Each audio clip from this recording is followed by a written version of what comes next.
Welcome to Gaming Going Deeper, a podcast by the Gay Men's Brotherhood that showcases raw and real conversations about personal development, mental health, and sexuality from an unapologetically gay perspective. I am your host, Michael Diorio, and joining me today is the lovely Matt Lancetal. Today's episode is called The Power of No. It's about breaking free from people pleasing and learning how to say no with clarity, confidence, and kindness.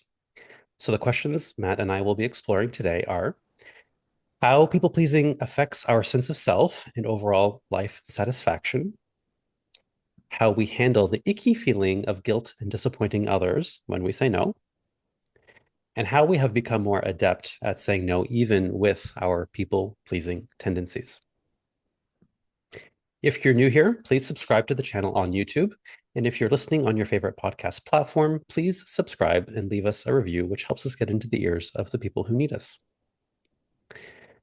All right, so if you've been listening to us for a while, you guys know that both Matt and I identify as recovering people pleasers. We both have done a lot of work and still do a lot of work on saying no and that inner work that goes with it. So we get it. We truly do get it when we're coming at you today, okay? Now, the biggest pushback I get when I'm teaching people how to say no is, but Michael, aren't you just saying that we should never compromise and make sacrifices? Isn't that just being selfish? And to that, I say, no, that's not at all what I'm saying. Okay. So I want to get this out of the way before we jump into the questions today. I think it's important that we kind of clarify this before we start. And get out your notebooks for this if you're one of those listeners who likes to take notes, and I know you guys are out there. There are two kinds of yeses. There's a people-pleasing yes and an intentional sacrifice kind of a yes. And I'll give you two examples from my real life. See if you can spot the difference, okay? These actually happened to me. A friend asks me to help him move on Saturday, okay? I'm exhausted. I've had a long week. My weekend is already pretty packed. So doing this on Saturday morning is going to be really tight for me. But I feel like if I say no, it's going to make me a bad friend. He's a good friend of mine. I really care about him. And I worry about disappointing him. And I worry that it's going to create conflict between us, which obviously I don't want. So I say yes, even though it's not what I want. I wake up early Saturday morning. I'm already resentful because I'm up early Saturday morning. I rush to his house, rush through all the tasks. I'm just kind of wanting it to be over. I'm not really present. I'm not really showing up as fully as a good friend as I can be showing up, or as I know I can be. And internally, I'm irritated. I'm seething on the inside. And sometimes it seeps out in my tone or in my actions. Okay. That is a people pleasing yes. And now let's look at the second type of yes, which I call an intentional sacrifice yes. Also, a real life example from my life. It's my nephew's first communion on Sunday. It is a 2-hour drive to get there. I don't have a car. So I have to either figure out a car, rent one, take a train, whatever. I got to figure out how to get there. Sundays are my sacred Michael days. Okay. Now, I'm not even religious, so I could give less than a poop about first communions. It's not my jam at all. And there are literally 100 other things I could be doing with my day on that Sunday. But I love my nephew. And my whole family is going to be there. And I love spending time with my family. And family genuinely is really, really important to me, even if religious traditions are not. So, in the same example, I say yes, even though it's not what I want. Same thing. But, but when I'm there, my focus is on my family. My focus is on my nephew. I'm present. I'm happy to be there. I want to be there. I'm enjoying the delicious food, the company. I'm having a good time. Even if I don't care for the church, even if it was really inconvenient for me, I'm still acting in integrity with a deeper value, which is my family. Okay. So, what are the differences there? As always, on this podcast, you know the answer is the difference is in how you feel and the emotion behind it, right? So, if you notice, the emotion driving my yes in the first example was fear of conflict and fear of disappointing my friend. Whereas the emotion driving my yes in the first communion example was one of love for my family and my nephew. Okay. And then notice the feelings when I was there in the moment. When I'm helping my friend move, I'm doing it physically, but internally I'm resentful and I'm irritated versus when I'm actually at my nephew's first communion, even though I really don't want to be there in terms of the church, I'm having a good time and I'm happy to be there. Okay. So here's a question I want you to ask yourself before you say yes. If you are a people pleaser, am I doing this because I truly want to, and only you know the answer to that, in your heart of hearts, you know, Or am I doing this because I'm afraid of how they will react if I say no?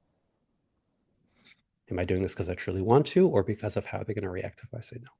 That's the reflection question I want you to take with you. Now, why am I sharing this before we have a whole episode about no? Our episode is about saying no today, right? So I want you guys to know that this episode is not about refusing to do anything for anyone. That's not what Matt and I are advocating for here. Compromise is essential in all healthy relationships. So today we're actually focusing on those moments where you say yes at your own expense, when you override your own deepest needs and desires, when you suppress your voice, when you really want to say something, or when you betray yourself just to keep the peace. So that's what we're talking about today. All right. I'm excited to get started with you, Matt. Yeah, me too. Okay, let's start talking about people pleasing because both of us have had similar journeys. Yeah. What was the tipping point for you in your life when you realized you really needed to stop people pleasing and start prioritizing yourself? Hmm. This is a multi-layered question. So I've had 2 weeks to sit on these questions because we didn't record last week. So, and all sorts of things came through. Um, I kind of broke it down into two categories because it is so multi-layered for me. Because I was thinking, I'm like, I don't really people please anymore. Like, because I was thinking about it in one lane, like one category, and that's true. But then I'm thinking, I'm like, why do I keep burning out? Mhm. Why do I keep saying yes to clients when I should be saying no or whatever it might be? Um, so the two areas for me, the first one would being like changing who I am to fit in, type of people pleasing, right? For me, that comes from the injury of being gay, growing up gay, and feeling like I have to be inauthentic in order to fit in. So that one's really rooted in the fear of rejection. Okay. That one, I can truly say this, like fully healed. Like I don't carry any of that stuff anymore. I'm pretty much a nonconformist. I'm kind of a lone wolf. I do my own thing. Like I don't play into the whole society thing around you have to be whatever. I'm very, very out as a gay man. I'm out as a sensitive man. I'm very proud to be all these things. Okay. So that lane's good. I don't drive in that lane anymore. But the saying yes when I should be saying no, that one I'm still working on. Um, and it's interesting because my business is my barometer for how I'm doing with that one. Because when I'm doing well with it, my business starts to increase and I start to get more um, success, whatever, however you want to define that. Um, but then when more success comes and I start saying yes more, and I start to go through the call it the burnout cycle, my business starts to decline, right? So the universe is like kind of always supporting me because it's like, no, you still got to learn this lesson, and I keep failing at this lesson because I just think for me, it's like really this one is really rooted in a fear of disappointing people, and the meaning I make of disappointing people is that I will lose connection with them. They'll disapprove of me. I'll lose connection with them, and it brings up this like really intense anxiety for me. And I track it back to, growing up in a home where there was a lot of stuff going on and a lot of chaos, and I developed a codependency with my mom, and then that was perpetuating guilt, like guilting me into not individuating, not kind of separating from her. And so whenever I would go off and do my own thing, or I would have boundaries, or I would say no, I was guilted into. So this brings up a lot of like childhood stuff for me, and I think that's why I have a real hard time with saying no. So for me, it's not really about a tipping point. It's been about like just a series of almost like choices that I'm having to constantly be making to honor myself. And um, it does feel like almost like it's layered. Like all of these experiences where I tried to individuate as a child and they were shut down, or I was shamed or guilt tripped for it. They're like kind of layers, and I'm having to like work through this. And I think this is for me, it's a lot of inner child work. Like healing people pleasing is about going back to the scene of the crime of my inner child or children that had to endure those experiences. So and when I was a real intense people pleaser, um, that was when both of these were compounded, right? So thankfully, I was able to relieve myself of one, and I'm kind of right on the edge of relieving myself from this other one.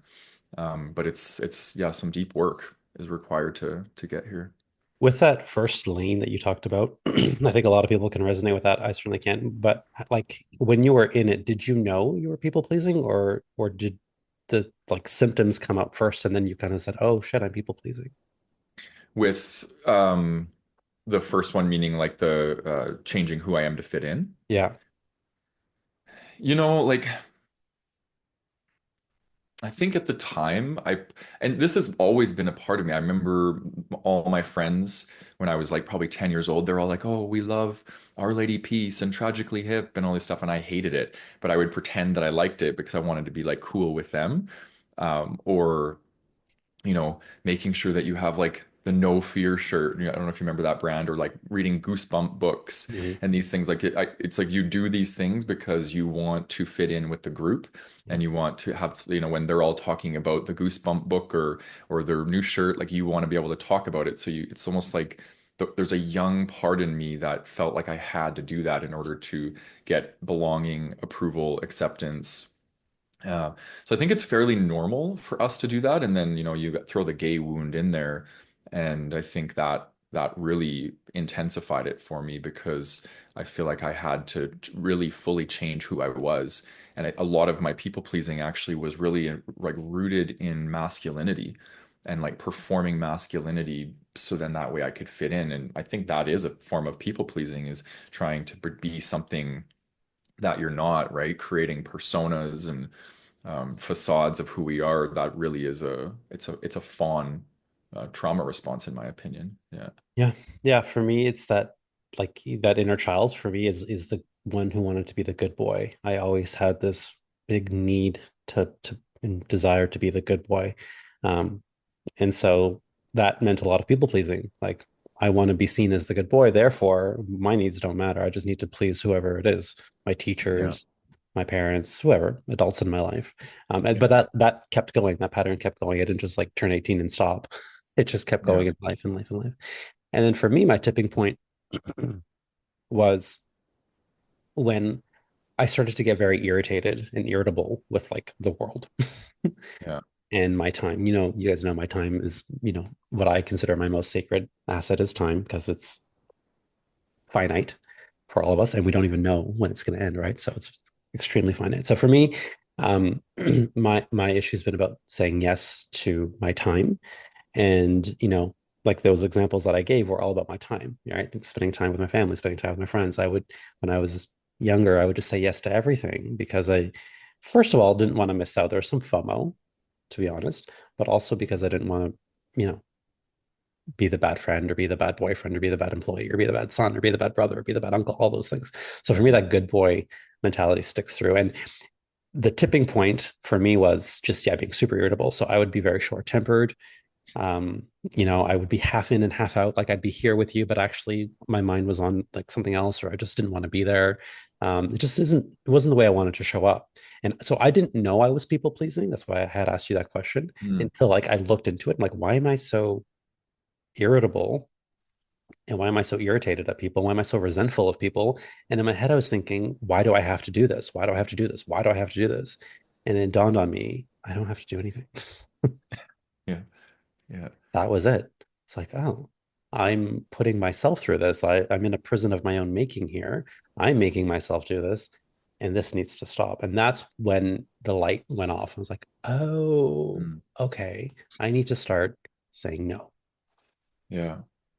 Yeah. I want to answer it differently because you just inspired me. You just inspired a thought around uh, and that's the part of me. I actually have a bit of a, I don't even want to call it a shadow side. It's maybe like the fawn trauma response turned into a fight trauma response, and in a healthy way. Like I learned how to self-protect. I learned how to become fierce, and I came into my power. And so for me, being vulnerable publicly like this is an act of rebellion to the part of myself that felt like it had to be closeted or shut down, and not just for being gay, but in the patriarchy is trying to shut men's emotions down, right? It's trying to say men should not have emotions, men should not be vulnerable. And I think when I do this work, I come at it from compassion and love, but I also come at it from fire. There's a fire in me that's like, like, no, you're not going to silence my emotions. You're not going to, so there's that piece to it as well. And I'm wondering if you resonate with that. Like, if you grew up with this good boy mentality, like, is there a part of you that rebels against that and in the way that you express your authenticity? Hell yeah.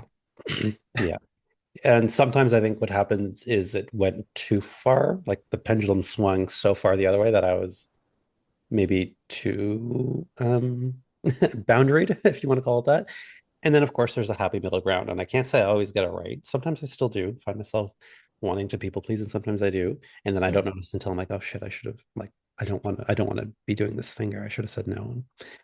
But yeah, I think you're right. I think I have gone the opposite way. Now, I am very this you know this from working with me and from knowing me. I'm very sacred about my time these days, Mhm. and it is like I hold it so precious and so close, and I only give my best time to certain people when I want to, and everything else is a no. And it's so much easier for me to say no that I see my time and energy. It's not just time, actually; it's energy. Let's call it what it is. It's also my energy, right? I give the best of me to the people that have earned it and that I think have deserved it, whether it's a friend, a family member, a client, a Mhm. business partner, whatever. But I'm very intentional with it. Yeah.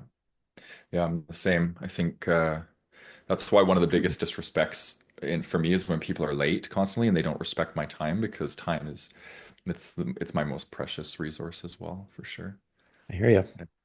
Yeah. All right, let's hear from the audience. Let's check in with our viewers and listeners out there. If you're Mhm. watching us on YouTube, tell us in the comments what is the hardest part of saying no for you? When you think about saying no to someone, what's the hardest thing about that? Okay, write that in the comments. And reminder, guys, we will be continuing these discussions every Thursday. We host either a sharing circle or a connection circle that you can attend. Connection circles are where you get to discuss the same topics we talk about here on the podcast with other members of our community in small breakout rooms. Sharing circles, on the other hand, are larger gatherings where you can share your experiences and insights. You can come to watch or you can listen. It's a little bit more passive. Okay. Go to gaymensbrotherhood.com and make sure you're on our email list, and we'll send you all the details. All right. Let's talk about one of the biggest obstacles people have to saying no, and how maybe we've managed it. So, how do you deal with the guilt or fear of hurting other people's feelings when you say no? Mm. Yeah, see, this is the big kahuna for me. Yeah. Um, and what I've had to learn and what I'm learning right now and what I'm actually moving through like very, very like recent in my life and even working on this in my own therapy is um the recognition that these are all like when it's not about the instance in this moment. It's not about the present. It's about the past. So when I say no to people, the present moment isn't affected. It's the past that's being dragged into the present. So I call it like an emotional flashback, right? Or implicit memory of when I did try to individuate and like be in my sense of self, and I was shamed or guilted for that, right? It was like, no, like stay home with me tonight, like I'm lonely, like that sort of thing, don't go out. And then that would really put it on me, like I can't, me trying to individuate was not a healthy thing. So I didn't actually develop that like strong sense of self as a kid, which is why it really affects me when I have to set boundaries or kind of step into.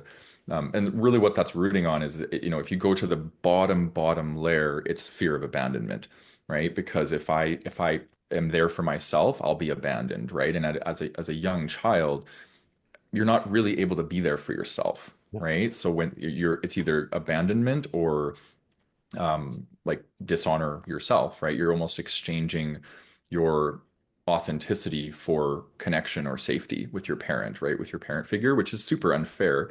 But it usually comes from a parental figure who was basically taught codependency from their parent, right? It's kind of passed down intergenerationally.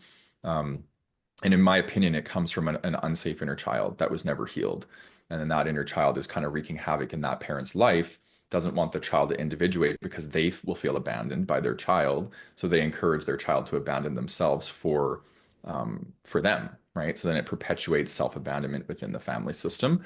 And that's really what I was impacted by as a child. So, and I see it. I see it so clearly. And so whenever it comes up in the present moment, I have to just remind myself, I'm like, this is an emotional flashback. This isn't actually this big. Like it's not Yeah. that big of a deal. Like I told somebody that I can't, come out and hang out with them.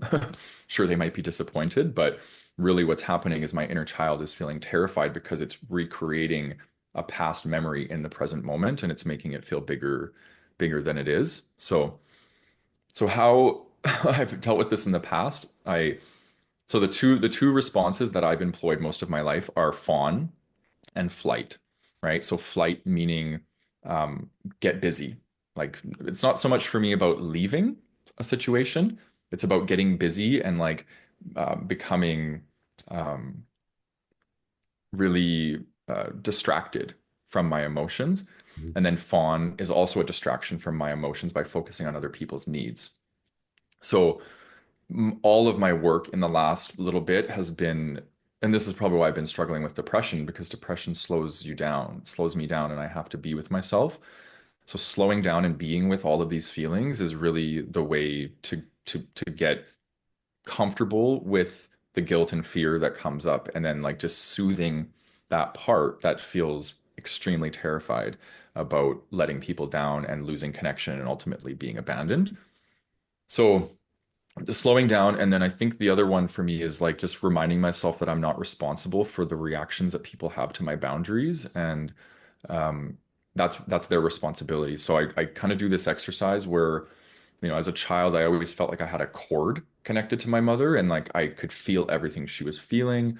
So I have to visualize kind of like a separateness, like almost like she's in that lane, I'm in this lane, like we're separate beings. I'm separate from her.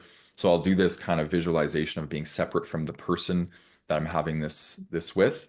And then I'll visualize coming into like connection with my inner child, right? Like so it's like he doesn't need to be scared because I can reparent him. I'm here for him now, and kind of bringing those two together has been very therapeutic for me. So that's a very therapy oriented answer, but I think it's getting to the root of this stuff, I think, is the main thing. Like we can have symptom management of it, which, is like being assertive and these sorts of things, but the roots below we have to, I think, address because there's a reason why we're fawning, right? It was adaptive in childhood, but it's no longer adaptive as an adult. Yeah. Yeah, you're saying all the same things with different, more therapeutic type of words as I would have said. So it works. If this is what Yeah. works for you, and it's the same thing that works for me in a different kind of different words, but it's the same two things. Mhm. Excuse me. Same two things, right? It's that self-talk. So for me, I acknowledge that I could be feeling guilt, but not actually be guilty because I have not actually done anything wrong. And that feeling of guilt is just old stuff. You called it an emotional imprint from the childhood. Sure. Yeah, it's just my old wiring, if you want to call it that. So it's not going to go away overnight, especially because we know emotions linger, they last, they stay, right? I can rationalize it with my adult brain, but my emotional self is still very much that little boy, right? Yeah, exactly. So giving myself room to feel like, okay, yeah, this is the part where I feel guilty and just build it into my process. I'm going to say no. I'm going to feel guilty about it. I'm going to like check myself and say, wait, did I actually do anything wrong here? No, it's not wrong to advocate for myself. It's not wrong to prioritize myself. And a big thing for me, and I know for you as well, because you do this really well, is how you say no. I'm not just like, go fuck yourself. No. If it's someone I love and they matter to me, I say no with a lot of kindness and love. Yeah. And, if I can find a compromise, sure. Like I'll find Yeah. a compromise, right?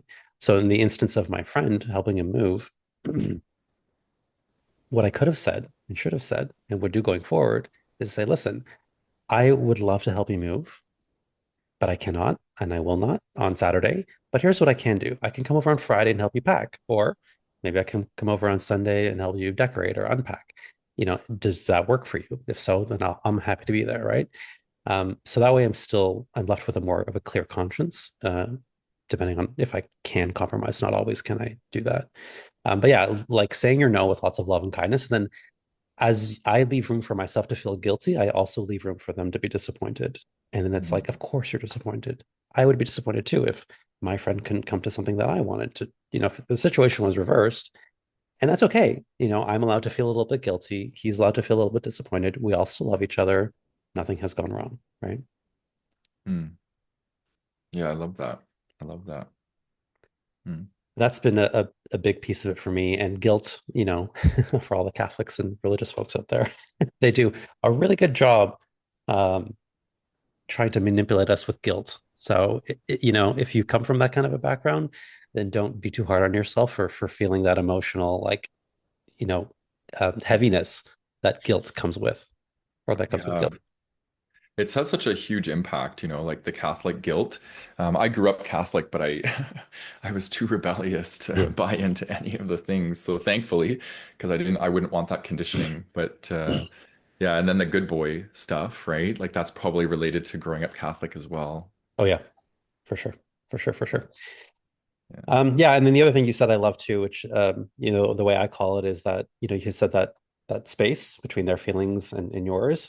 I call yeah, that like the sphere of control and the sphere of influence. Like you cannot control how someone is going to react to what you say, but you can absolutely influence it by the words you choose, the tone, how you do it. Right. So that's what I try to lean in. Is like they might be disappointed. That's totally fine. I totally get it. And they're allowed to be disappointed. But I'm yeah, going to try to do this from the most loving, kind place so that hopefully it lands not so harshly. And yeah. then, yeah, letting them have that reaction, I think, is such an empowering thing because we have no business controlling other people's emotions, just as we have no business trying to control what they think of us, right? Yeah, exactly. I do something else too that can might be helpful to the audience. So I kind of put my hand on my heart.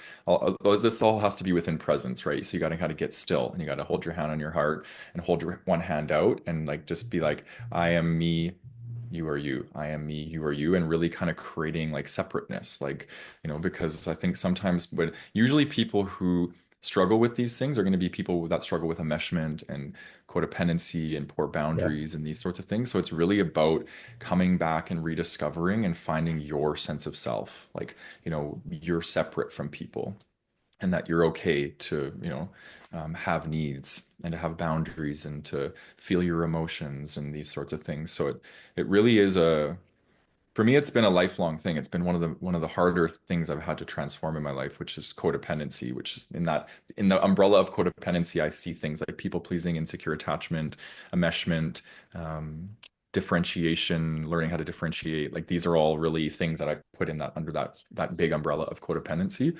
And it's hard. It's really hard work because it's usually our parents conditioned us into that, whether consciously or unconsciously, because it was convenient, Yeah. right? So yeah, it's tough. It's tough stuff. Mhm. You just inspired another thought within me, which was someone who truly cares about you and loves you. If you say to them, listen, I would love to do this for you, but I can't, or I'm not going to, with all the love. And here's why: I'm really tired. I'm exhausted. I can't. I don't have the bandwidth to do it. All these things. If you say it in that way, and they truly care about you, they're gonna say, "Oh my gosh, like of course I get it." Like they're gonna be understanding and empathetic. If they have Yeah, a negative reaction to that, and this is someone you call a friend or a loved one, then I would question the relationship dynamic there. yeah. Yeah, it's tough. I think so many people are operating within these programs that they're not even aware of them, Yeah, right? I think there's a self-serving program that people operate within, with which can be people have learned how to, whether it be become hyper independent or manipulative or these sorts of things to survive their childhood. And a lot of people don't even realize that they're playing out those programs. But I agree with your statement. I think people that are operating within compassion and love and consciousness will see that like this is I'm yeah, being selfish or I'm like these sorts of things. So it becomes tricky when you're pulling this stuff into relational dynamic, especially in romantic relationships.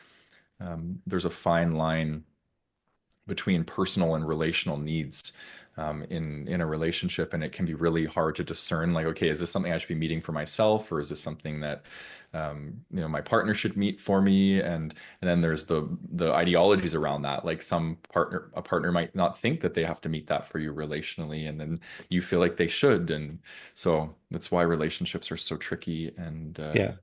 yeah, But all these examples, I think, are really good opportunities for people to come, whether it's romantic or a friendship, for people to become closer.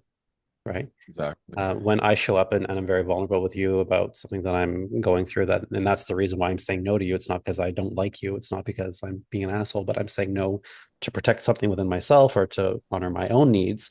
It Yeah. offers me that opportunity to like let you into my emotional world a little bit, which Yeah. creates the connection. Yeah. I agree because then if like I know for myself, like when I feel safe to say no to somebody, I actually will end up in the long run, I'll have more connection with them.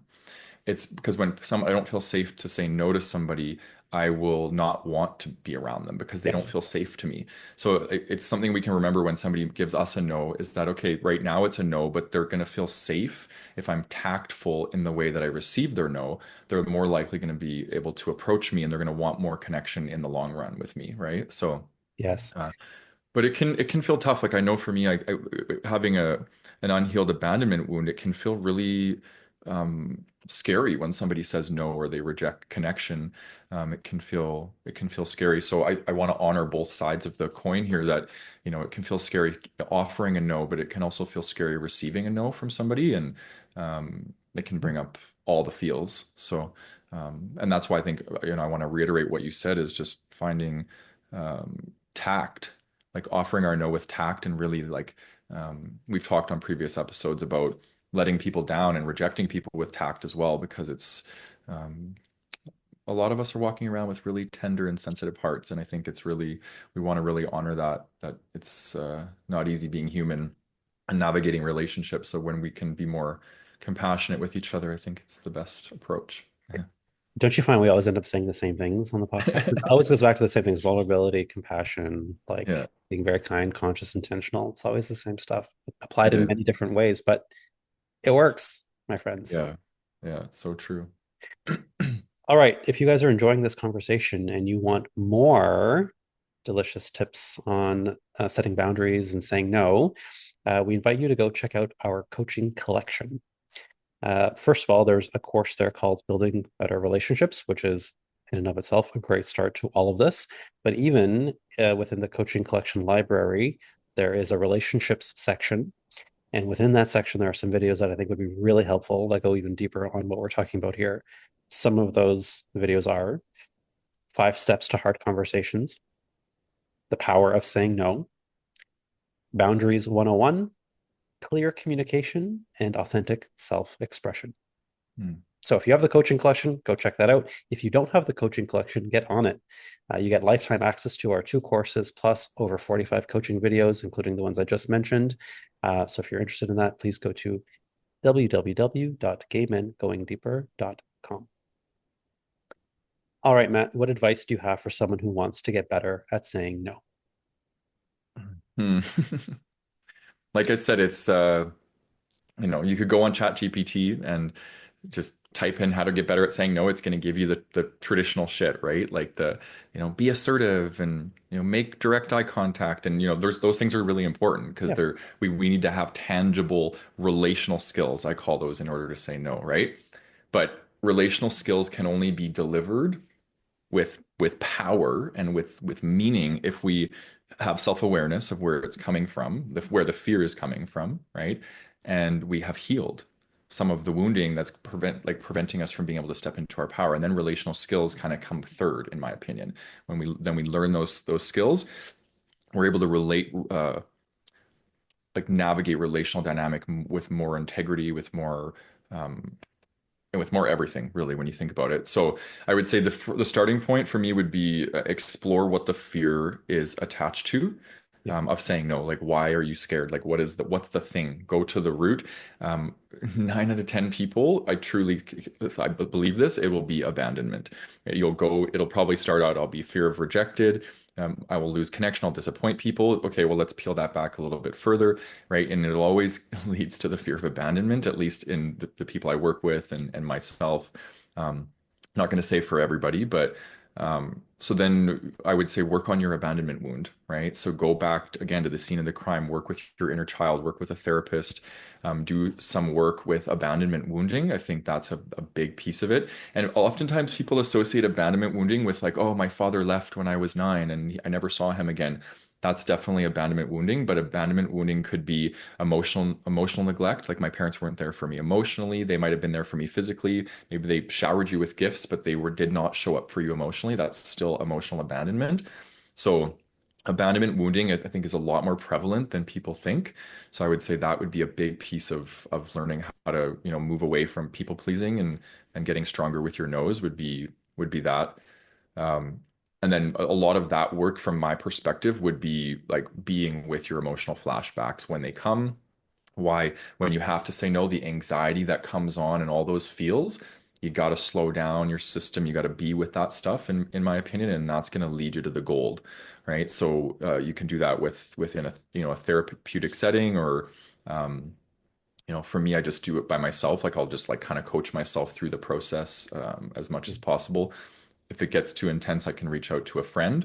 But it's really just about reminding yourself that you're not this kid anymore. You're not in this experience and trying to ground yourself in the present moment and just remind yourself that you're like an adult and this is just an emotional flashback and you can navigate it. Um, and then the biggest one for me is because I did a lot of the fawning and the flight, like the fleeing, right? So distract, get busy. So I've had to learn to slow down. But I think the antithesis of the fawn response is the fight response, right? So like having to learn that self-protector, that masculine energy, the yang, that's the part that needs to be developed in somebody that has an overdeveloped fawn response or like that feminine more passive thing. I think it's that fight response that we have to really activate. So that could, there's lots of things that you can do to do that in embodiment work. um, Self-defense classes could be like a way that you could get into your power and like start to move the energy. Different things like that. So those would be just some of the things that come to mind. Yeah. I love that. I used to have this fantasy of people coming to my rescue. So in school, I always wished I had this best friend who would stand up for me and stick up for me when like people were talking about me or whatever. I just always wanted someone to like come stand up for me. And then at work, I remember thinking in the early days of my corporate job, I remember thinking, I wish people would stop walking all over me. That was like a common thought I had. Like, if people were walking all over me, I wish they would just stop. And then I realized no one's going to do this for me. No one's going to stand up for me. No one's going to come to my rescue. No one's going to advocate for me. Why? Because it's not their job. You know whose job it is? Mine. And that was me figuring out that my that yang energy was really underdeveloped and missing. Yeah. And then that was my aha. It's like, wait a minute, I'm the best person for this job. Who better to advocate for me than me? Who better to stand up for me than me? Right. Yeah. And if people are walking all over me, then it's my job to get up off the floor and start Yeah. asserting some boundaries, right? And that Yeah. for me was like the beginning of my like rebellion, going back to the word that you had used. So Yeah. I would say for anyone out there, you really need to take ownership of this. Like no one is coming to save you. You are the only one responsible, and finding that power within you to start doing it. Yeah. It's a tough spot to be in because I'm also reflecting on that too. And I think that's why we develop the fawn response is because we have this, I call it like a salvation fantasy, like that someone's going to come along and save our inner child. It's, I think, why a lot of people get into relationships with unhealthy people or whatever. It's like, Yeah. we're looking for somebody to come and save us. And that's, again, like you said, it's an overdeveloped fawn trauma response. And I think young gay boys, I think a lot of us don't develop that fight energy because fight energy has to come from overt. You're putting yourself out there. You're in your authentic self, right? Yeah. And you're standing up to people. Whereas a lot of us develop an inauthentic self to relate to the world. We have to hide who we are, right? So we're overdeveloping fawn, right? So I think, it's a thing, and maybe that, we could even talk more about this in another episode, is how to develop that fight response, like things that you can do, because it really could be an episode on its own, and how to get into more of that. I don't even like using masculine, feminine, but just it's an easy concept for people to grasp, but I know it can Yeah. trigger people. So if it's, you can use yin yang, like it's no Yeah. difference. We all have both of these energies in us, right? Yeah. And even as I'm saying it now, you might hear my voice be very empowered and very confident. But when I do it, I'm actually very shaky. Hmm. And even as I first started, like it sounds very empowering to say, like, yeah, I'm gonna take my power back and reclaim my power. But trust me, guys, when you actually do it, it's okay for you to like to have a shaky voice and to have sweaty palms and to have this gross feeling in your gut. Like you got to start somewhere. So Yeah. let it be shaky, let it be hard, but do it Yeah. anyway. And those first 5 times you say no are going to be very difficult, and you're going to feel that same way I just described. But you got to start small and build confidence. Yeah. I agree. And it's not like you're developing this and it's just going to be there and you're always going to be in it. It's like these are parts, right? Like that we can access and have each. And I think you look at these four ways of responding to fear, essentially. You have fight, flight, freeze, and fawn, right? I think it's important to have and understand the ones you've had to employ as a child or growing up, right? Which ones did you grab onto as a way to cope with fear? And then looking at if you have ones that you've overdeveloped, then you're going to have to learn to develop these other ones, Right. right? Like, and I think, so these aren't things like to say they're bad. Like the four F's, they're not bad things. They're things that they're very, very adaptive, and they're actually things that we want to learn and learn how to employ them in life as an adult in an adaptive way, which would be probably more about having balance amongst all four of them as opposed to overusing one or the other, you know? Yeah, I was just going to say knowing when to employ which one. So I liken it to a toolbox. You have a toolbox full of them, and you're Hmm. adept at all of them, and you know when to use which or when is the appropriate time versus always relying on the one that is maybe overdeveloped or the only one that you have practice with, right? Yeah, exactly. When would be an appropriate time to use fawn, in your opinion? On. Like in a healthy way? I mean, for me, it's I'm trying to think of myself here. I in my mind sometimes will say, is this worth me inserting like my opinion or Hmm. like am I is this real is the juice worth the squeeze? It's kind of what I say Hmm. in my head. Like, is it really worth me getting into an argument, let's say, with someone whose opinion I disagree with?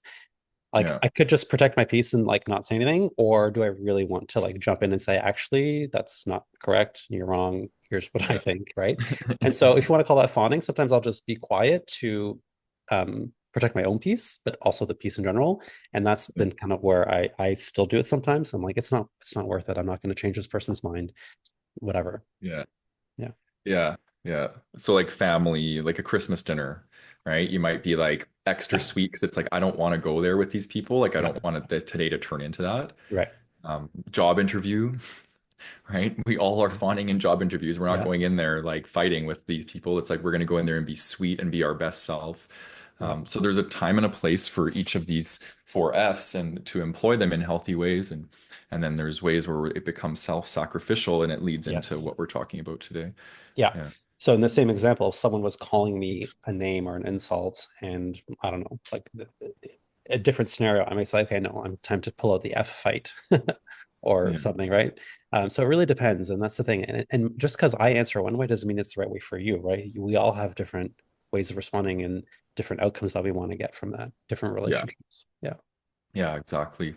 And I want to just say this, with the fight, I think the shadow side of it is going to be aggression, Hmm. right? Angry, and you have to set your boundaries with anger. And then I think the conscious side of it would be self-protection, right? Like just being assertive in your boundaries, right? So you can have assertion and then you can have aggression. And I think you got to be mindful. But sometimes when we're first learning the fight response. And I know this happened for me. I went from fawning in like right over into aggression. I was like, fuck you, right? I was so angry because I had been self-sacrificing most of my life that I swung to the other end of the pendulum. Yeah. And I think people, when they're first learning boundaries and learning the fight response, they can often only be able to set boundaries from anger, right? And then when we do that, we can easily slide into a shame spiral after, Yeah. right? We set the boundary, we're angry, the anger subsides, and we're left with, oh shit, what have I done? And then we might go into a guilt or shame spiral. So it's just something to be mindful of, right? Is again, learning communication, learning assertiveness is a big piece of this work too. Yeah. I did the same thing. I swung too far to the pendulum as well, but because of that same reason, I felt shackled for so long. It was like a big like explosion in a way, which is why I've landed on, and I will always continue to go back to guys. Be kind to you, be kind to Yeah. them. Always say your no's from a place of love. Yeah. Doesn't mean it has to be like lovey-dovey, but it has to be kind and clear. You don't need to over-explain it. What I say sometimes is if it's an in-person thing, practice saying it out loud. Like with my clients, we have the benefit of actually coaching, and I'll say, try it on me. Like say it to me as if you're going to say it to, your partner or your boss or whatever it is you're practicing. But even as you practice, what's great is those emotions will pop up and they'll arise. And if you can have someone you can practice with, even if it's just a friend, like notice what comes up for you. Like what are the fears, right? Is that fear of abandonment? Is it that fear of rejection? Is it the fear of disappointment? And rehearse it. It will make it a little bit easier. Yeah. Yeah. I love that. Yeah. And remember, it's not going to feel good. I really want to say that. If you're expecting, yay, the power of no, this is going to feel great. No, I'm sorry. Yeah. It will feel great eventually, trust me, because now when I say no, it's the most liberating, beautiful feeling. But at Yeah. first, that first while, that it took months. It took months.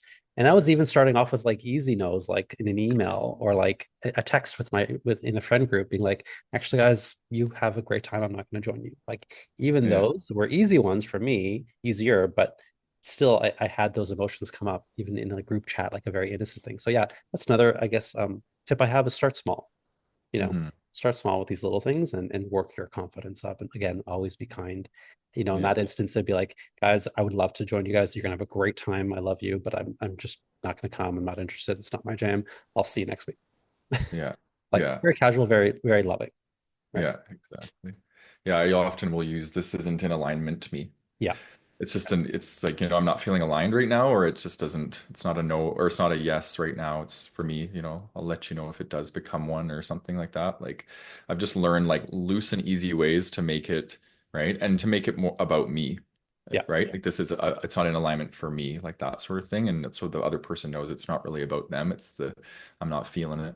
Yeah. Yeah. And even with you and I, man, when we've done this, when we've had to say no to, each other within our business and otherwise, you know, I know that you're going to understand, even if you're disappointed, and you know that I'm going to understand, even if I'm disappointed, right? Yeah. Yeah. Well, and there's a reason why people are scared of saying no is because I've said no to people and I've given people, and you'd be like surprised what's happened. I've been blocked.